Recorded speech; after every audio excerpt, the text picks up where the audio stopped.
Co. This is Kate Muller. We've been friends for a couple years. Kate's done a whole lot of sailing on the Great Lakes. Done the Chicago Mac race 17 times, I think, right? Yep. You know, I've done a lot of distance sailing myself, and we thought it'd be really fun for us to team up for the Annapolis double-handed race. I do a lot of navigation and weather prep typically for all of my Great Lakes sailing. So this has been a really fun preparation process for me, just to get to know a different body of water and become a little more intimate with it. Maiko, how do you feel about seeing if a stool can stand on only 2 legs? I'm excited, Kate. Me too! I hope I got your blood on me. Put the blood on you before the race even starts. The difference between getting a boat ready for an offshore race versus an inshore race is pretty vast. This was really preparation from scratch because the boat's brand new. We're not only figuring out how to sail the boat, but also figuring out how the electronics work, where to stow all the safety gear. So it's really been kind of a fun and exciting adventure. There's 2 divisions doing the double-handed distance race, and one is a J105 division, which is all mixed teams of male and females, and then our division is about, I think, 8 or 9 boats, just ORC, and some teams are mixed, some teams aren't. Their goal is for all of us to be out sailing for 24 hours, so they'll be sending us as far south as Lookout Point Lookout. I'm still getting all my terminology correct. But probably doing a lot of, if you're familiar with the boomerang race, a lot of kind of back and forth, up and down sailing, just to have everyone doing navigation, doing maneuvers, and sailing around the bay.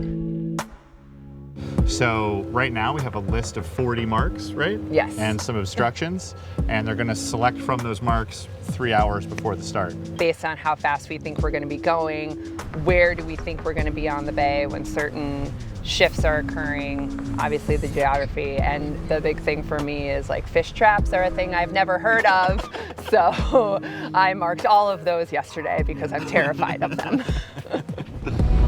We are about an hour and a half into the race, I think. We're on our way to the 3rd mark of the course. The Jeanneau 3300 is a brand new race boat by Jeanneau. We're sitting on hull number 4, which is the first boat in North America. This boat's already done some sailing in Europe, had a really good result for both boats.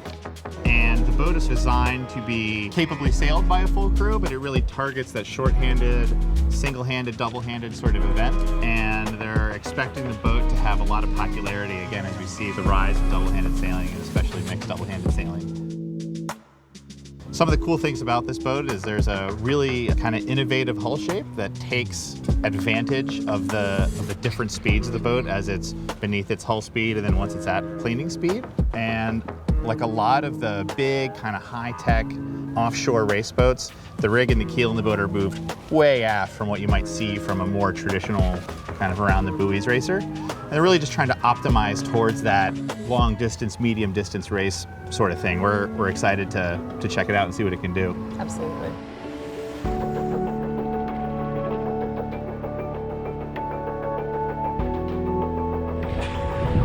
Now we're on port tack, kind of beneath the fleet, headed towards the western shore. Thinking a shift's gonna come that direction. This is probably too close to my face. And take. In 2024, in the Olympic Games, there's going to be a mixed double-handed offshore event. With it is coming this wave of double-handed sailing in the US as, you know, yacht clubs around the country are starting to embrace it. And so that's what they're trying to do, is take a first stab at how do we get American athletes ready for that challenge in 2024. Mike and I, while many people think we're very much alike, we are also very different in that he's very, all right, let's figure out the next thing, let's go. And I'm very contemplative. The best thing to do in any situation is always play to everyone's strengths. And when the team is small, you've got to really play harder. This was the first time we had done any offshore sailing together, and the first time we had certainly sailed just by ourselves before, and it was really, really pleasant. I've never listened to music while offshore sailing. Listening to like rap in the middle of the night when there's no wind was actually a really fun experience for me. You can't see him, but that's Laurent. I think that we definitely like learned a lot from each other, just in like maybe I learned to relax a little more. Maybe Mike got a little more like anal retentive because of being around me. I'm not sure. Beaver, is that the Navy mooring? Navy mooring. This is Chuck. He did a little driving, a little trimming. He fell asleep at the nav table though. Yeah. So he's not invited back necessarily. Yeah. Unless he just wants to be a pillow. But he's fun. Chuck is great until he misses some shifts. Yeah. Then it's game over. Then he's just like, bah, I'm going to sleep. But it was really fun, and it's always fun to get to do something like this with like friends that you love. So it was awesome to be able to do it was such a fun experience. Still a lot of boats behind us. You can't see them though, because they're literally that far behind. Wow. That was me. It just was a really rough thing for everyone, I think. The Sunfast 3300 has lithium-ion batteries. I was shocked by how well our charge held. We were running, obviously, the pumps for our water ballast, all of our instruments, having like a readout display up here. I'm sure it draws a fair amount of battery. Autopilot. Autopilot was on. Yeah. We were never below 12.5 on the voltage meter, which in my mind is like golden.